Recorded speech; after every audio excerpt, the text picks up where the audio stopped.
¿Eres una persona que se esfuerza por ser mejor que el promedio? ¿O te conformas con imitar a otros? Cuidado con la mediocridad. Soy el pastor Ángel Ortiz y esto es En Diálogo con la palabra de Dios. Acompáñenme. ¿Sabes por qué tenemos tantos problemas en el mundo? Porque las personas mediocres creen que son líderes y por lo tanto consideran que tienen derecho a gobernarnos. A nosotros a gobernar al mundo y a obligarnos a aceptar lo que dicen como verdades absolutas.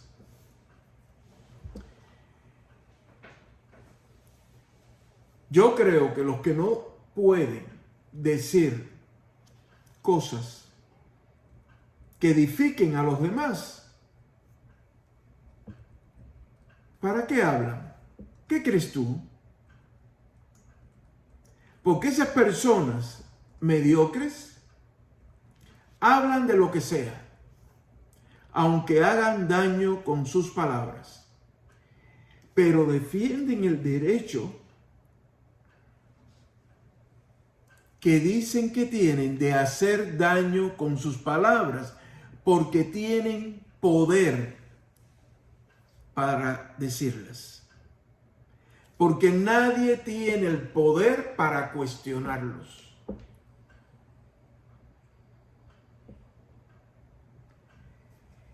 Y como nosotros somos fieles cumplidores de la ley, los ciudadanos, hacemos lo que esta ley nos pide. O nosotros equivocadamente y acríticamente decimos que eso es lo que dice la ley.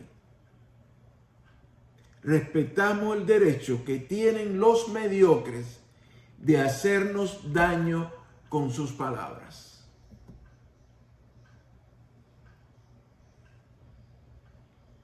De la Biblia nos vienen reflexiones acerca de la lengua, este órgano del cuerpo humano. Y la carta del apóstol Santiago le dedica un fragmento importante a analizar el impacto de lo que decimos, la lengua, dentro de toda la realidad en la que vivimos. La lengua puede llegar a ser un arma mortal y siempre expresa lo que nuestro corazón tiene. Cuando la lengua nuestra es capaz de matar la esperanza, el amor y la fe de otras personas, nos hemos convertido en personas mediocres. Y esa mediocridad va creciendo y nos lleva a ser personas en caída libre, que no tienen miedo de seguir cayendo, pero sí tienen miedo de elevarse espiritual e intelectualmente. La mediocridad significa cualidad de ordinario. Los componentes de esta palabra son medio, la primera parte de la palabra mediocridad, medio, que significa lo que se queda en la mitad o se contenta con la mitad de algo. Ocris, que significa montaña o peñasco escarpado. Usted y yo seguramente estamos de acuerdo en algo fundamental. desde la perspectiva que lo miremos, coincidimos en que la vida es una montaña escarpada. Algunas personas se quedan a la mitad de esa montaña y no quieren esforzarse por continuar subiendo, mejorándose a través de la experiencia de los pasos dados para, como los buenos montañistas, no ceder en el empeño de llegar a la cumbre, en la que nos sentimos satisfechos por los logros alcanzados y las victorias vividas, que le dan sentido a ese esfuerzo de subir la montaña. Pero si una persona cree que no tiene que mejorar en nada, que hasta donde ha llegado está bien, es una persona mediocre. Y podemos crecer hasta el final de los días y de nuestro tiempo como Jesús crecía cuando era niño, como esperamos que crezcan nuestros niños y niñas, nuestros jóvenes, en estatura y en sabiduría.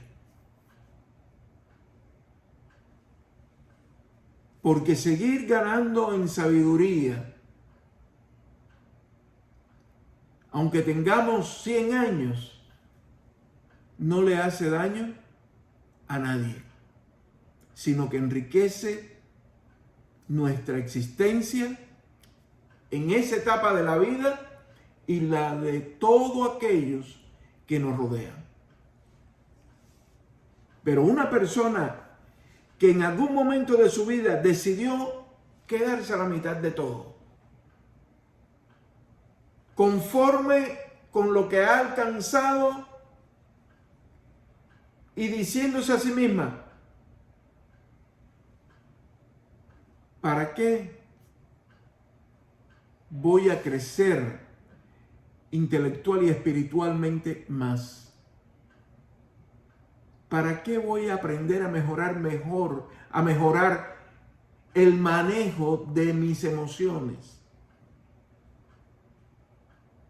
Una persona mediocre es emocional y espiritualmente de escaso valor para la sociedad. Quizás algunos de los que me escuchan se ofendan,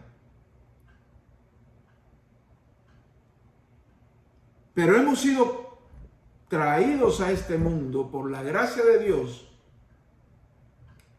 para ser personas emocional y espiritualmente de valor para la humanidad.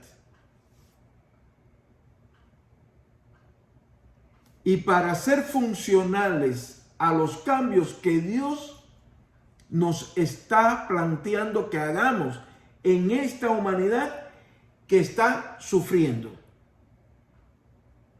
y que va a seguir sufriendo aunque se acabe la pandemia. Porque nuestro sufrimiento es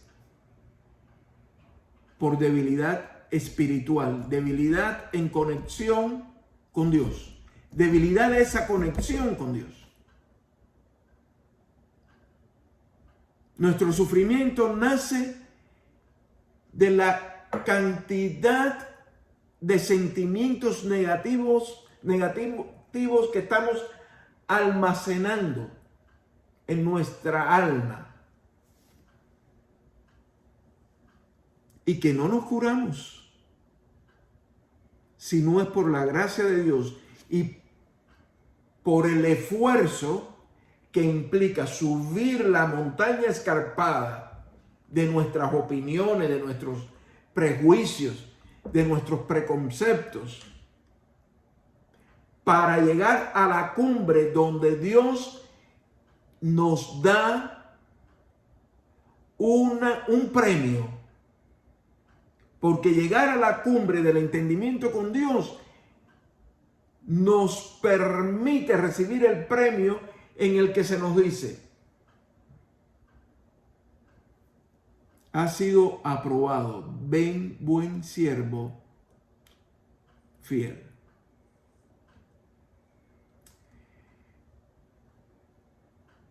Y esto de la mediocridad, que es una palabra que no se usa mucho actualmente, pero está presente en todos lados. Por ejemplo, la expresión amor mediocre indica una forma de amar que no vale mucho,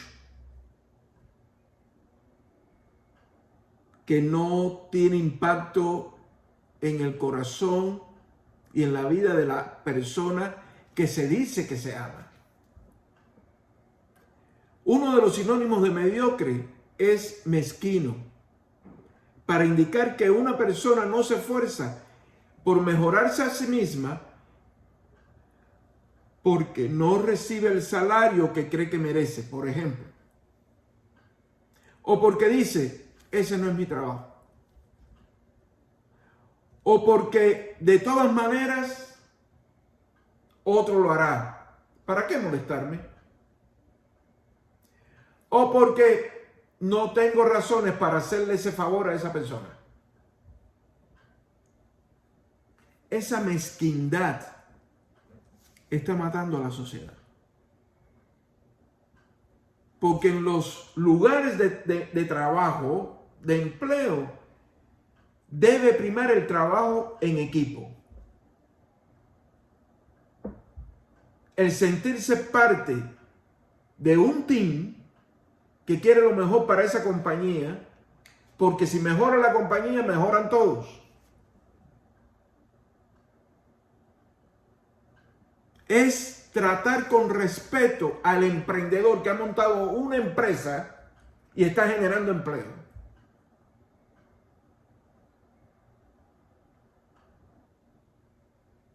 Tratar ese esfuerzo con mezquindad no es saludable ni para la compañía, ni para la persona, ni para su familia, ni para nadie, porque la mezquindad va produciendo en nosotros amargura, envidias, celos, actitudes egoístas que no hacen más que afianzar nuestro individualismo, y nos vamos distanciando de todo lo que pueda ser bendición, porque Dios trabaja en ese equipo donde el cristiano está. También está Dios acompañando a esa persona.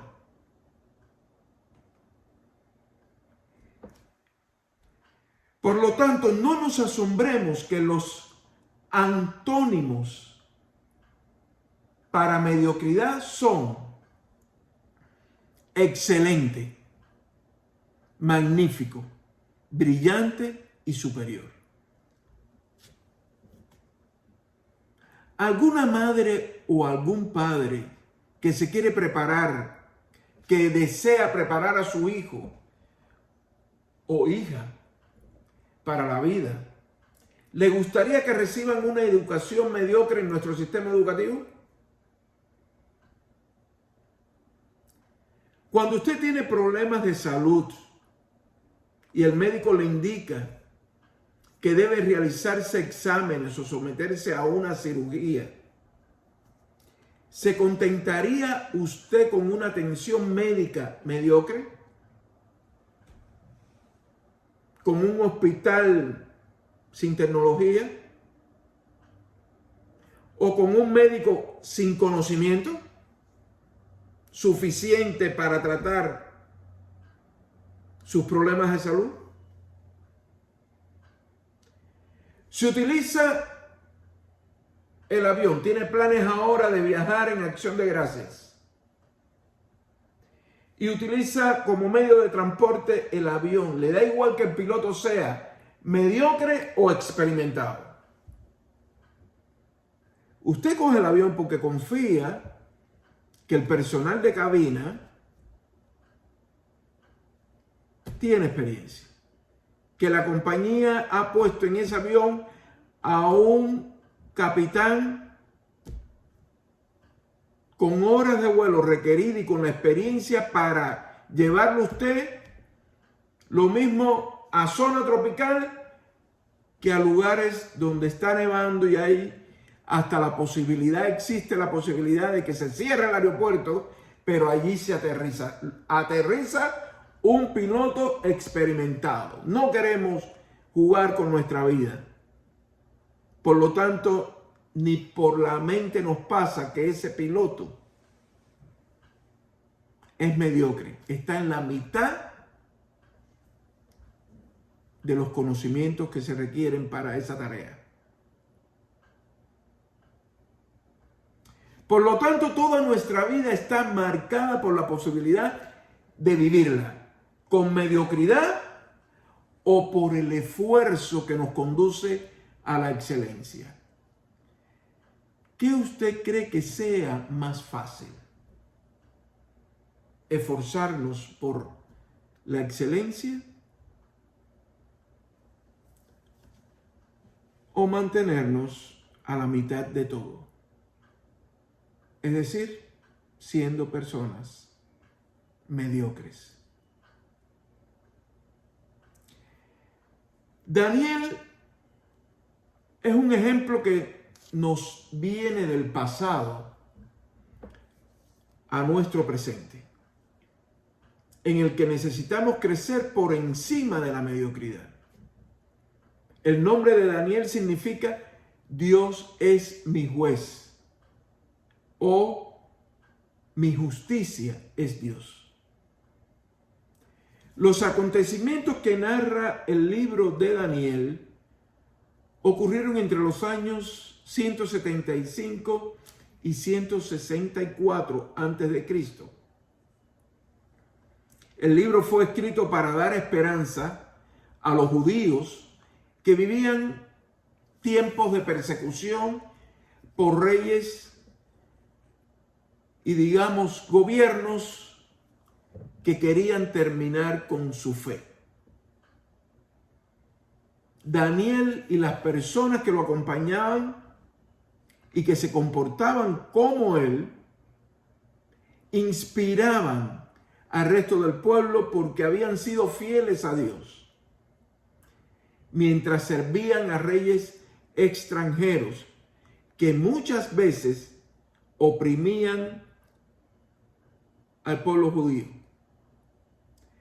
Pero la conexión que Daniel y sus amigos mantuvieron con Dios, orientada a la excelencia y no a la mediocridad, dio fruto para que esos mismos reyes reconocieran el valor de la fe en Dios, al que adoraban los judíos. Daniel tiene que relacionarse entonces con Nabucodonosor, rey de Babilonia en aquel entonces, también con el rey Belsasar y con el rey Darío de Persia. La acción de Daniel durante ese tiempo es recogida por los capítulos 1 al 6 del libro de Daniel en el Antiguo Testamento. De ahí la importancia histórica de su vida para nosotros hoy. Este libro nos presenta un mensaje profético, pero también nos revela verdades. El libro de Daniel no solo es considerado un libro histórico, sino también profético y apocalíptico, porque revela verdades a través de símbolos. Y en su calidad de libro apocalíptico es también considerado un libro de sabiduría. Es un libro que invita a que crezcamos en inteligencia espiritual o sabiduría.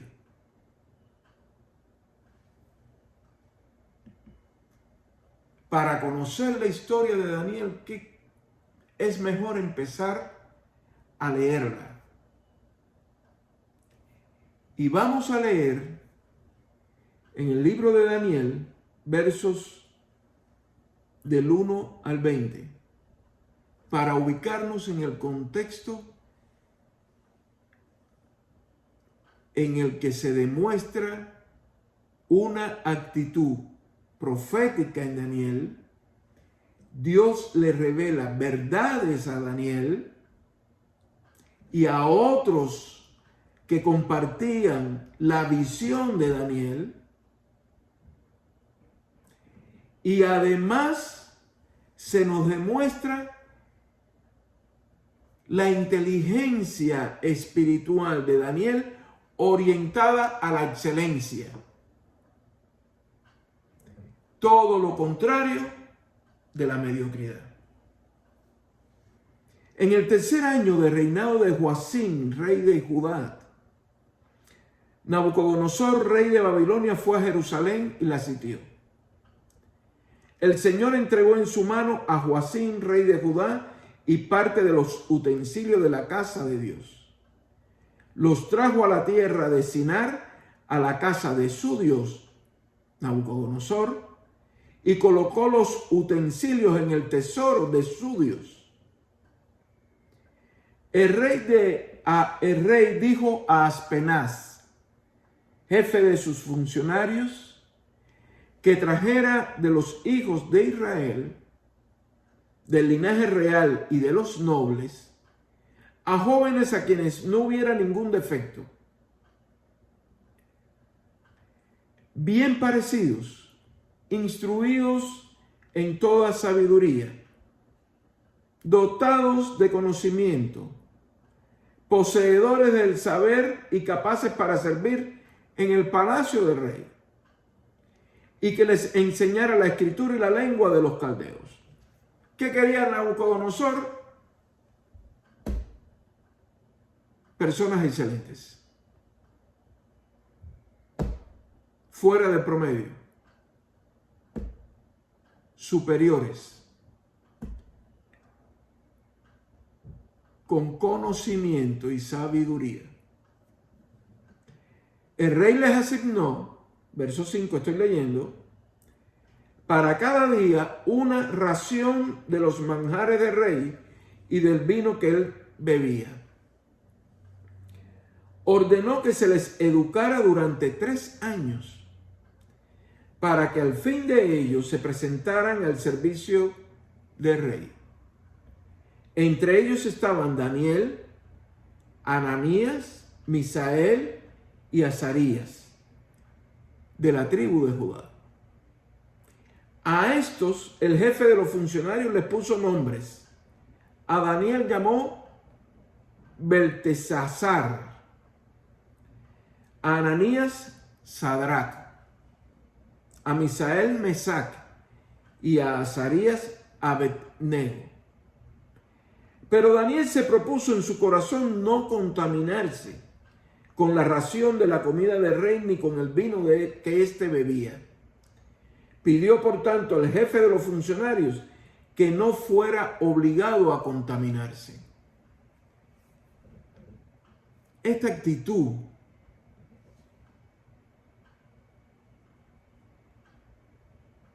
nos debe invitar a la reflexión en nuestro tiempo.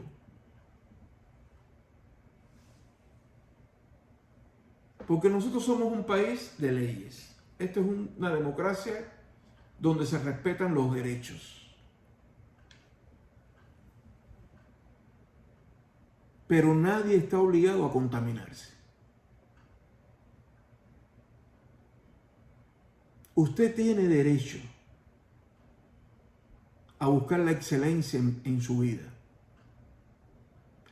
a mantenerse en la cancha, cumpliendo con todas las leyes, con sus deberes y viviendo sus derechos en esta sociedad democrática. Usted puede hacerlo sin contaminarse. Y hay no solo la comida y el vino del rey Nabucodonosor contaminaban a Daniel. Él sentía que lo que comía y bebía el rey, que adoraba a otros dioses, había una contaminación más allá del hecho de no comer lo que se le ofrecía. Era una predisposición en Daniel a no contaminarse, a servir al rey, pero no contaminarse con lo que el rey decía que era lo mejor que había en el reino. Y para hacer eso hay que tener videncia espiritual, hay que tener visión y ser espiritualmente inteligente. Porque a cada paso está la posibilidad de que nos contaminemos con algo.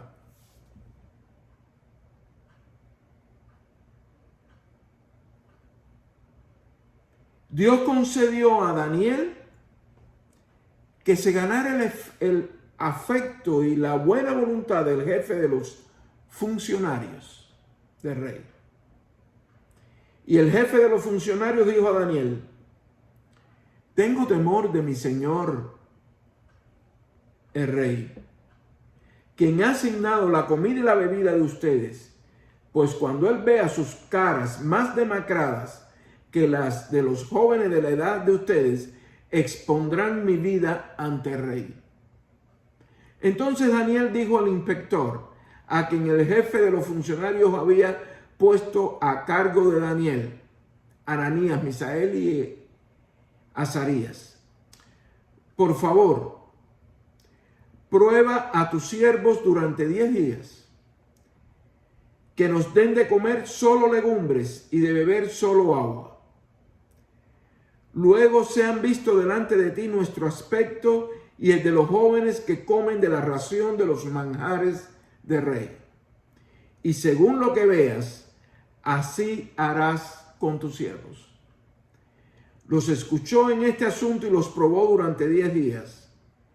Al final de los 10 días, el aspecto de ellos se veía mejor y más nutrido de carne que el de los otros jóvenes que comían de la ración de los manjares del rey.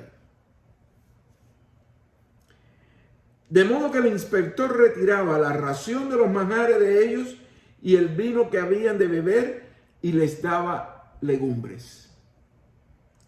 A estos 4 jóvenes Dios les dio conocimiento y habilidad en toda clase de escritura y sabiduría. Y Daniel era entendido en toda clase de visiones y sueños. Pasados los días, al fin de los cuales el rey había dicho que los trajeran, el jefe de los funcionarios los llevó a la presencia de Nabucodonosor. El rey habló con ellos y no se encontró entre todos ellos ninguno como Daniel, Ananías, Misael y Azarías. Así se presentaron ante el servicio del rey en todo asunto de sabiduría y entendimiento que el rey les consultó. Los encontró 10 veces mejores que todos los magos y encantadores que había en todo su reino. Esto es palabra de Dios.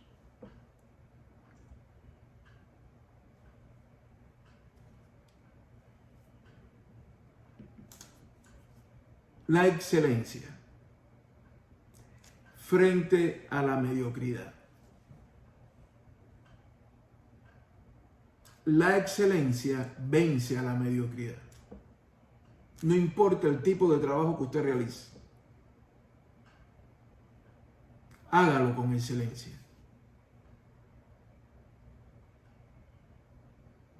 Usted es hijo, usted es hija de Dios. las personas que tienen fe en Dios y su comportamiento tiende hacia la excelencia, son receptores de la bendición de Dios y se elevan por encima de toda mediocridad mientras ganan en conciencia de que la fidelidad a Dios hace ese milagro de avanzar y vivir en excelencia posible. La paz de Dios sea con usted, con su familia. No olvide que no ser mediocre es una bendición de Dios. A Dios sea la gloria. Amén.